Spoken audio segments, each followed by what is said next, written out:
This video is going to provide you with an overview of lesson number 2, which is working with text, and we are extending upon what we already have learned in lesson number 1. In lesson number 1, we built a basic HTML page, kept the structure very simple, but we also showed you where to put in some CSS, and we changed the background color of the page. And then we also showed you how to add some JavaScript, and with that JavaScript, we were able to change the text of the page.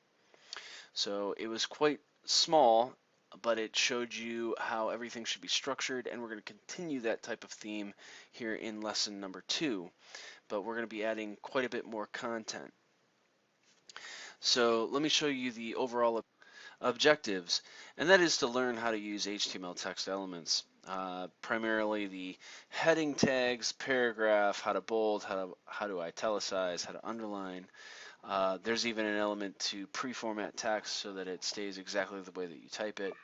How to use quotes, block quotes, create lists, how to make line breaks. There's some escape characters that allow you to use the entire list of ASCII characters, like angle brackets within paragraphs. That's what this does right here. And then we're going to add a button to this page as well. Now, in the first lesson, we put the CSS and the JavaScript right into our HTML document, but a very common practice is to actually separate the HTML, the CSS, and the JavaScript into separate files. So we're going to start doing that now. So you're going to see a link to the CSS document and a link to the JavaScript that we will add later on in the lesson. So as we build the HTML document, we will plan to have that there, but we'll put it in later.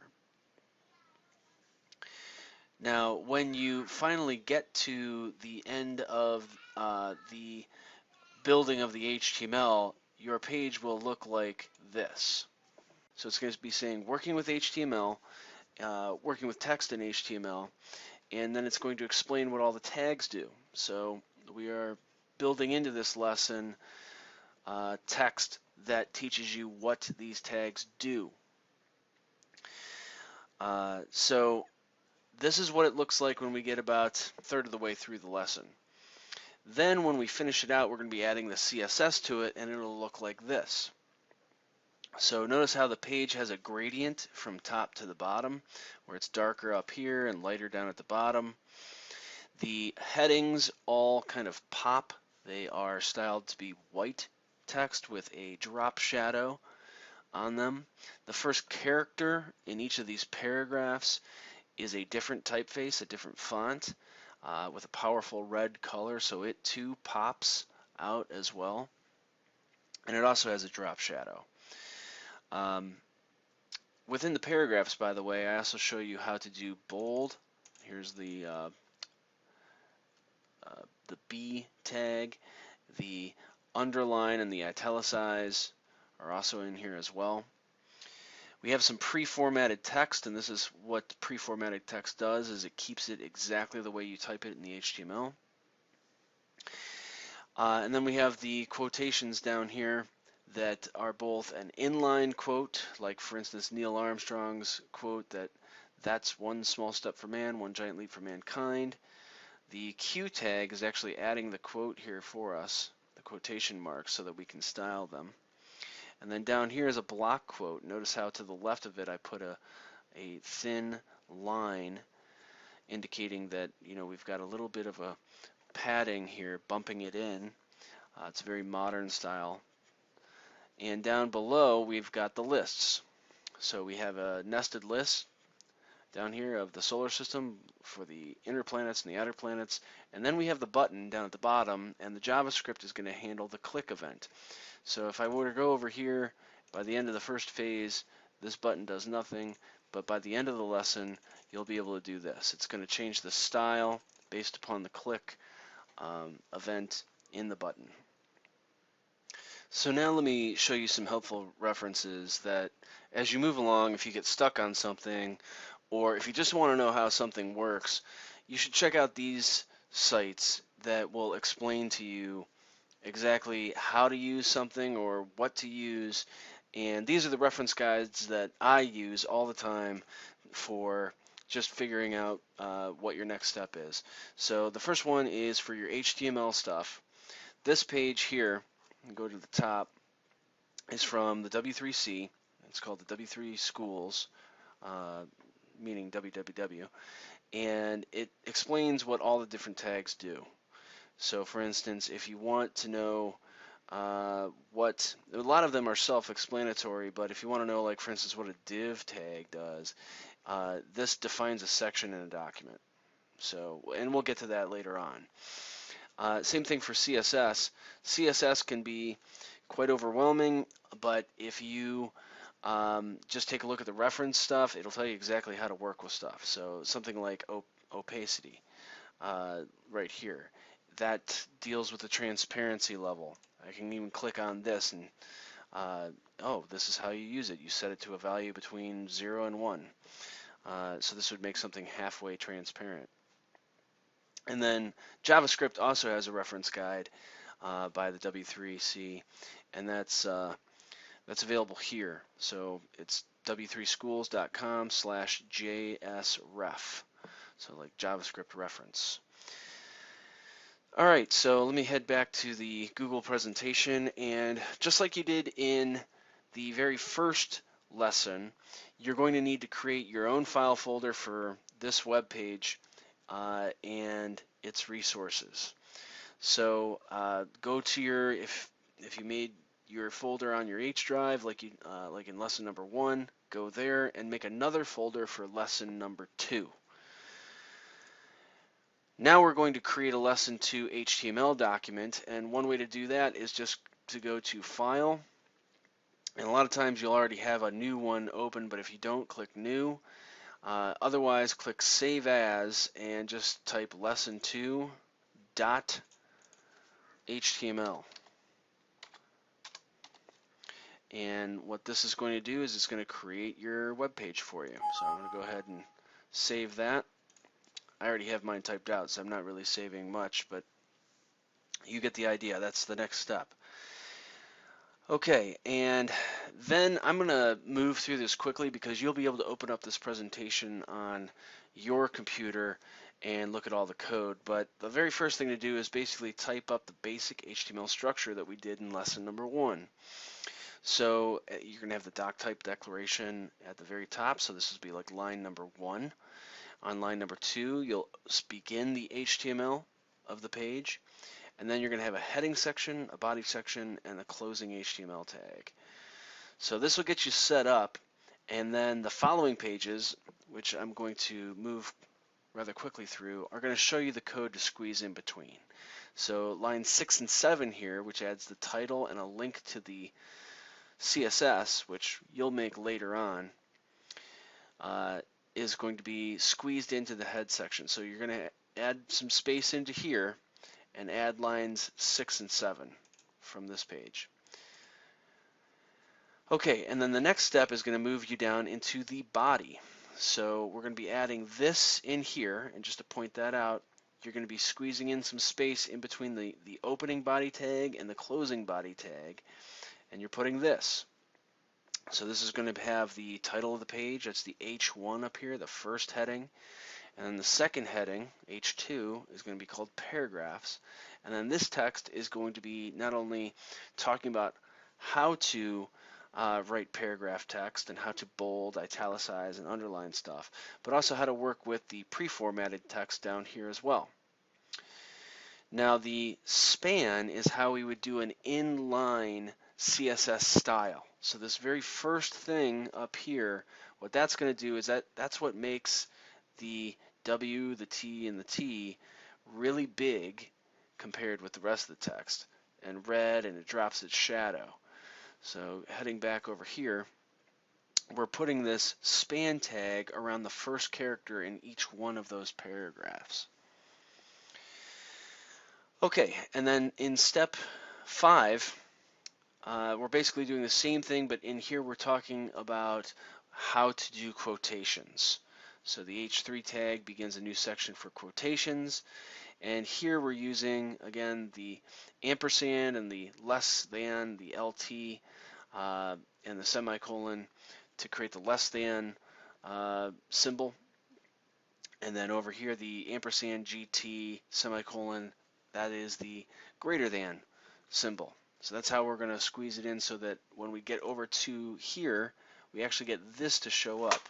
I'm going to go ahead and zoom in on the page so you can see that maybe a little bit better.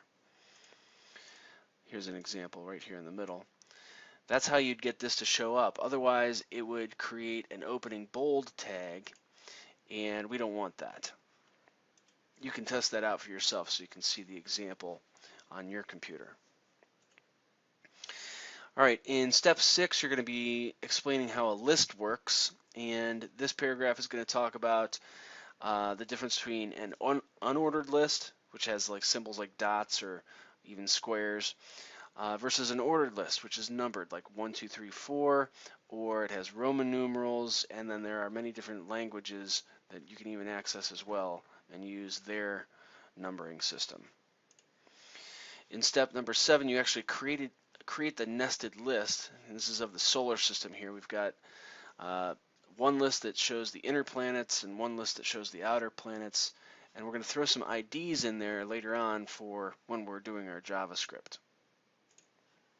In step number 8, we're going to add the button, and what's very important here is when you do the on click, make sure that you add these parentheses, the open paren and the close paren, otherwise your JavaScript's not going to work. And then on line 92 here, we're adding a link to our JavaScript file, and we'll be adding that towards the end of this. All right, so if you get all that in, save your web page. You can do that by pushing Control-S on your keyboard, or in Notepad++, just go to the File menu and click Save or Save As. Okay, at this point we can run the page, so let me go ahead and show you how to do that. You can click the Run menu and then select Launch in Chrome.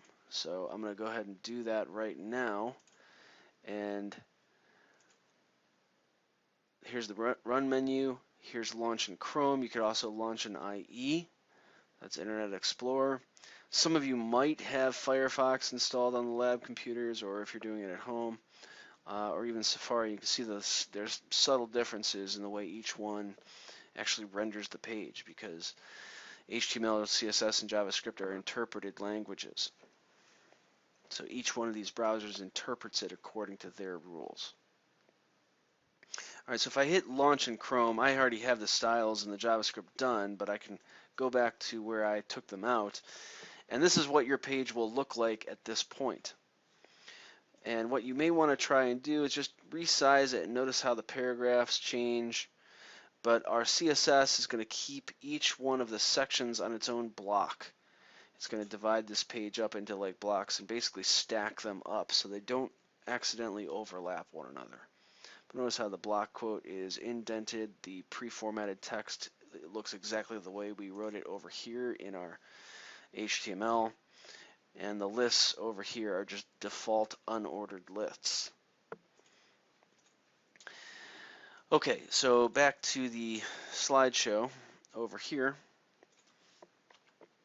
Now we're going to do step number 9, which is to create a new file, and it's going to be our CSS file. So you can click File, New, and then save it immediately as lesson number 2 CSS.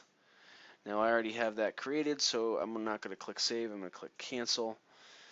And then you're going to be putting in that code. So, which I also have here in the Google presentation, which will be easier for you to see than me putting it on the video. All right, so this will break into 2 steps here. Step number 10 is line numbers 1 through 20, and this is what it does. Lines 1 through 7 deal with the background, basically, and sets up the font that's going to be used. We're going to be using a sans serif style font called Tahoma if it's available. If it's not available, basically the second preferential choice will be Geneva, and then whatever the default sans serif font is. And I'll explain what that means in class, a sans serif font. The background is a gradient, and we want it to start at the very top and go from white to gray, or actually from gray to white is where it's going to go from. And then the background is not going to repeat. So that means if I were to take that code out and actually scroll down the page, our gradient would begin again, which looks kind of ugly. So we're not going to do that. We're going to set the margin of the page to 0, the padding to 5 pixels. What that does is the browser has a internal understanding that the very left edge over here is both going to have a margin, a border, and then a padding. So we want to, that's called the box model. So it just has margin and padding actually around the edges. And we want the margin to be set to 0, but we want to indent everything 5 pixels. And we also want the HTML and body to stretch the entire height of the screen. And that's going to keep our background gradient go basically through the whole page. This is how we're styling our headings. And what we want to do is we're using this little trick called clear to clear any floating elements. So notice how like our W and our T is actually floating to the left of the paragraph and pushing everything else in. So what we want to do here is make sure that if there's something to follow it up, like this pre-formatted text or this quote right here, that it doesn't actually slide underneath or get in the way of this T or this W here. So we have this clear both trick that is pretty common to use these days. And we're displaying everything as a block. In other words, we want all of these different things like paragraphs and headings to stack on top of one another. And we want the margin to be set to 0 underneath. We want the text color to be white, and we want a shadow shifted down and to the right of the text, and it's going to be black. Okay, in step 11, this is the rest of the CSS styles. What we're going to be doing is setting up the block quote so that it's pushed in a little bit and it has a border to the left of it that is 2 pixels wide, it's solid, and it's black. So the way that looks is just like this. So again, that refers back to what I just mentioned about the box model. Every element on this page actually has an invisible box around it that has margin on the outside of it, the border itself, and the padding on the inside of it. So the left side of the box we're saying is going to be 2 pixels wide, it's going to be black, and then we want everything on the inside to be pushed in about 5 pixels. Okay, and then, or actually 10 pixels. The unordered list, we want to start it off in upper Roman. So that means that we're going to be using Roman numerals by default. And the first character, that's styling how our characters here, the first character of the paragraph is styled. So that's what it all means. At that point, we are going to save our page again and run it again. And then you should have your page look like this at this point. Okay, next up is the JavaScript. You're going to have to create another file called lesson2.js. So over here, again, you're going to click File, New, and then you're going to save that as lesson2.js, just like this, lesson2.js, and then click Save. I already have it, so I'm going to click Cancel, close that out. And the JavaScript is actually quite short. We're just running a button here on the page. So this is what I'm going to do. I'm going to create 5 variables. And the first variable is for the list itself. The item on the list that's called solar system. Then I have 2 lists on the inside of that because it's a nested list. I have the inner planets and the outer planets. And I want to style them as well. So I have to treat each one of these separately. And then I'm going to have what's called an array, which is a collection of styles. So that's what this is. It's a style array. The word array itself means collection. And this is how we're going to kind of group together all those different things that we could make it be. And then this last variable keeps track of whatever the current style we are. So we're creating an index, and the index is going to start at 0. So that's going to be the disk style, and then style number 1 will be circle, style number 2 will be square, and it's going to start at 0 and go all the way to the end of the list. This last thing right here is called a function. This is actually the do. This is actually what the button does. Anytime it gets clicked, it's going to actually look at these variables and then act upon them. So line 12 here is going to change the style of my list. So that's whatever solar system is. And it's going to say, oh, I need it to be whatever the current style index is. So if style index is 0, then it's going to be disk. And the same thing is going to happen for inner planets and outer planets. It operates the exact same way. So all three of these style exactly the same. Then once it gets to line 15, we're going to move the style index up to the next thing. So after we've done disk, we're then going to do circle. And then after circle, we're going to do square, and then we're going to do decimal, and so on and so forth. Now, if we get to the end of the list, if we actually get all the way through this list to upper Roman, we're going to restart style index at 0. So instead of having this increment to infinity, once it gets to 1, 2, 3, or 0, 1, 2, 3, 4, 5, 6, 7, 8, once it gets to that last one, it's going to restart at 0. And that's what our JavaScript does. All right, so if you finish that tutorial, your page is going to look like this. It's going to have the gradient at the top with all of these text styles, and the button down at the bottom clicks through all the different things in our array. Okay, if you have any questions about this particular lesson, just email me or you can ask me in class.